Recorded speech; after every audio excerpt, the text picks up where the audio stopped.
Good morning. Out and about later than I wanted to be. It's about just gone 10. Went to a bit of a chat online. And yeah, actually out in the woods again. Hurrah! Good for me and generates some footage. So this is day 3 of week 19 of urban agoge. And yes. So yeah. Feeling a bit better this morning. Got a very full response from direct current. Thanks very much. And yeah, it's to yesterday's video, and I get it, and other people have said in the Discord channel, you know, and commented on things, you know, you can't get down about other people, and you can only do what you can do, which yeah, that's pretty much true.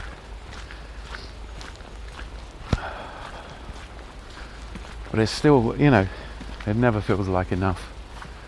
There just seem to be these very easily solvable problems for which the people that can see that these problems are easily solvable do not have the resources, and the people with the resources do not give a shit. There's an interesting day in politics in the United Kingdom. There's an open rebellion in Parliament to stop Brexit, which is the stupidest idea ever.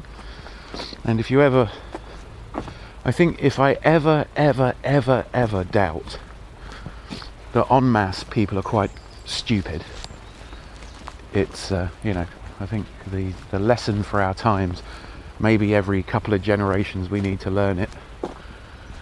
You know, sort of like having Trump as president of the United States, or, you know, all sorts of stupid things. And then we wind up with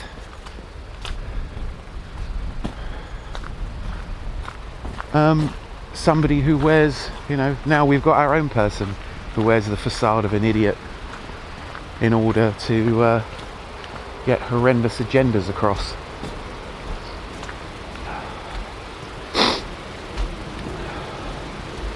Maybe this is a generation where, you know, relatively bright but, you know, ordinary people, you know, take politics into their own hands. How annoying is that?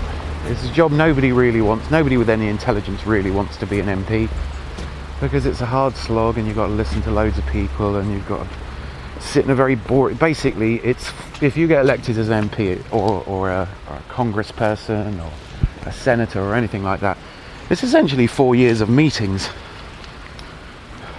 And anybody with any intelligence doesn't want to do that. So, yeah.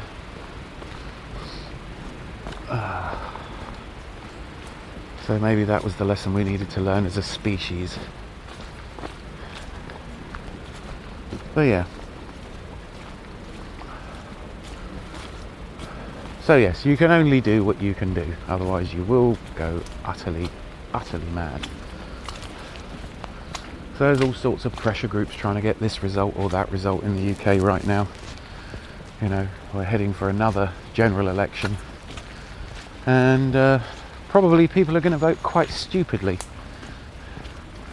because the politicians are behaving quite stupidly. And I suppose that sort of like leads to the angsty zeitgeist that I was experiencing when I beheld a section of the British public, which is not something I do all that often, and perhaps it's my own isolationism, where I just think, you know, I've got more interesting things to do.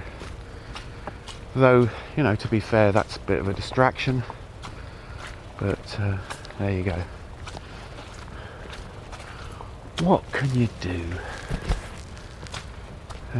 What really can you do? Still, at least for now, the woods are here, it's nice. Got lots of nice greenery to look at, let your mind unpack. And I suppose anybody that's sort of like into the whole Rangers thing or the urban agoge thing, you know, feels the same. You know, get out into the woods, experience a different environment, get some perspective on it all. And I think that, you know, because I wasn't able to get out into the woods, I think this keeps me more balanced and makes me less angry.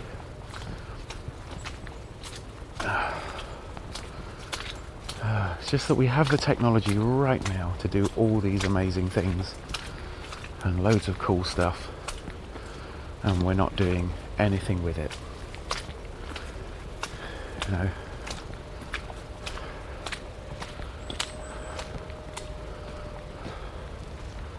And I suppose the main inoculation, let's see if I can manage to fall over here.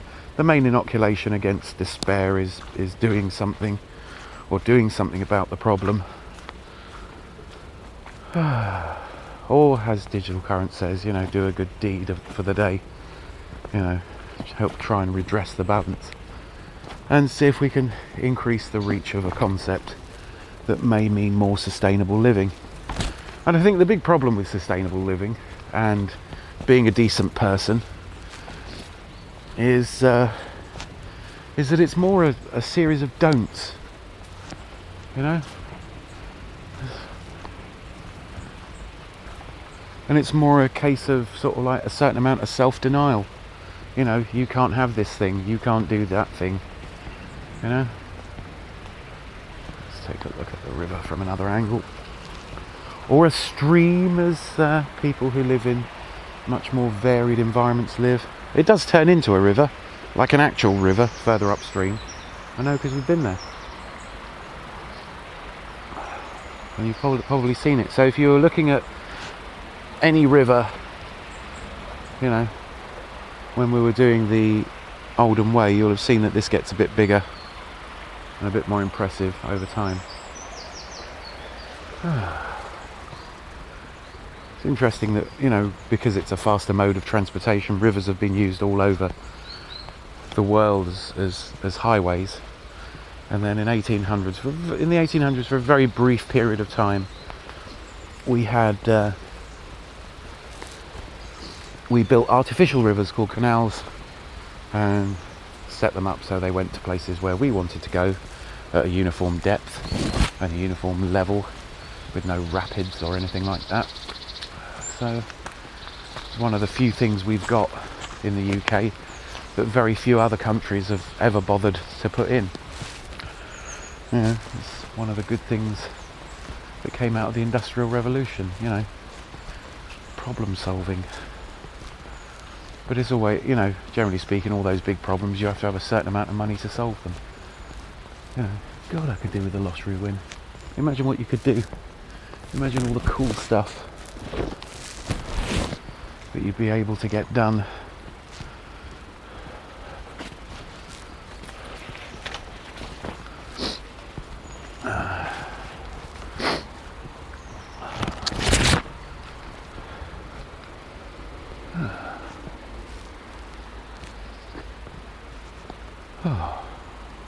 Wow, look at that. I don't think that was down the last time I was down here.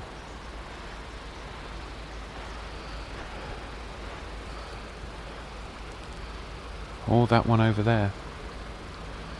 So quite a few trees, and given that that's got green leaves on it, that means it's recently down. Yeah.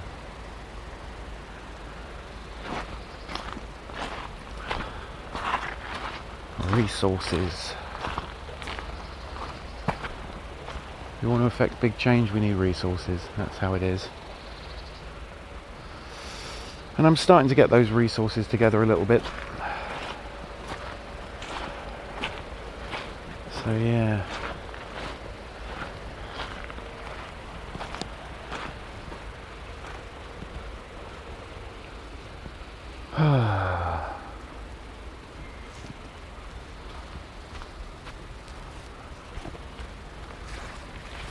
Interesting.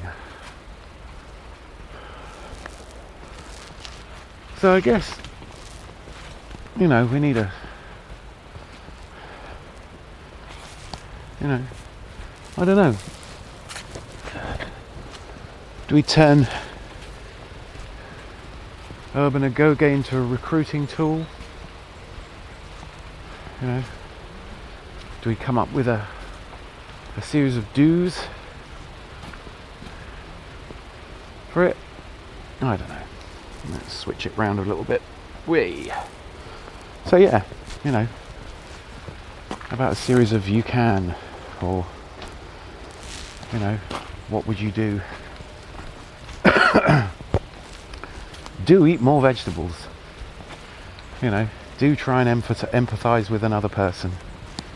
You know, how many times in an encounter must you be empathic and try and understand where the other person is coming from?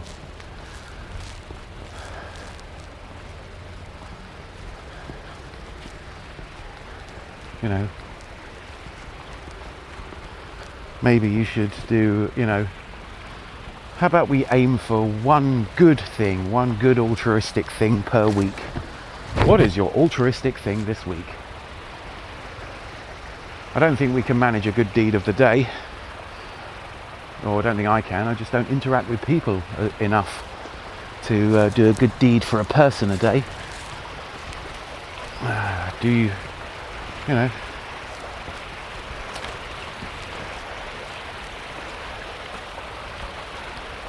pick up some litter, or assist someone, an act of kindness, show deference or humility? How do you define a good deed?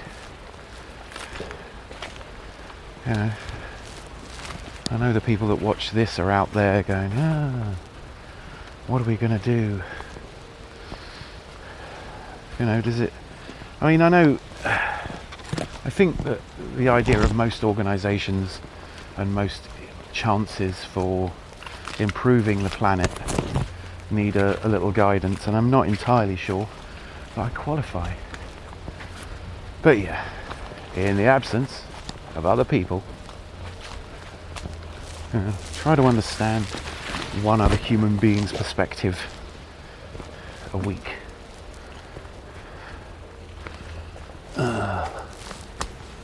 I mean, the thing is, if you meditate, you're already placing yourself into a better place. And again, as usual, I'm not into the woo-woo end of meditation. I don't really believe in the concept of a soul as such.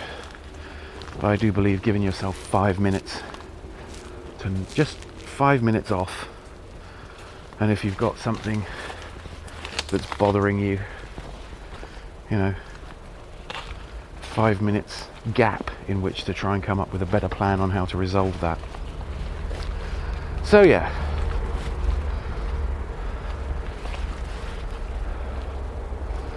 you know, meditate. It'll chill you out, it'll de-stress you, it'll make you more able to, you know, so your good deed for the day can be seen as almost a little bit selfish. You know, just go say to yourself, I need 5 minutes where I just solve my problems, where I become a better person, because my problems do not impinge on other people's problems because I do this.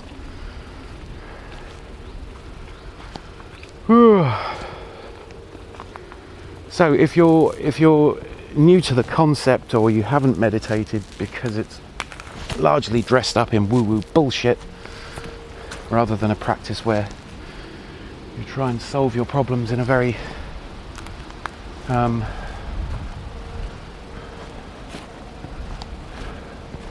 how do we put this, in a very spiritual way. God, I hate that word. But yes, hold on a minute.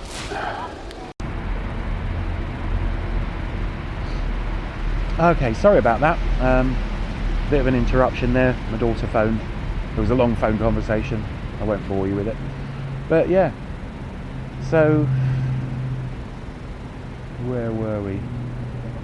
Yeah, so, you know, it's easy to be discouraged when you see big picture things not changing. But yeah, we've got to push with what we got, as Sean Kennedy would have said. In the absence of a better plan. But yeah, it's all about marshalling resources. You know, maybe it would be the sort of thing where it would be possible to do co-living, if that was possible. You know, reduce down all our stuff, and those people that haven't got dependents living with them, or significant others that wouldn't want to live in that manner, maybe some sort of co-living thing would be possible. So yeah. Or I've got to up my game to, you know, if anybody's got any ideas on how you can reach out further, you know. And I would like to go into Direct Current's response to yesterday's video, like in greater depth. But yeah, I suppose that, you know, making a positive impact on the world, however small, has its merit. But it's, you know, it's just hard for me. I've always been more of a bigger picture person than a details person, but I think Urban A Go Go has taught me that the details can be important too, and people's responses to it, the idea of Urban A Go Go. So yeah.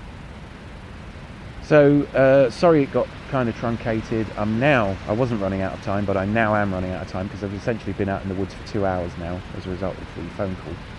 So I'm going to pick this up again tomorrow, and see if I can get out super early and get it edited and up. This is probably, and again, one of those videos that's not going to actually go up till about 11-12 o'clock tonight. So time has beaten me again, but yeah, I'm still going to try and get back to a video a day. What is contained in that video is up for grabs, as it always is, but thank you for watching, and do take care.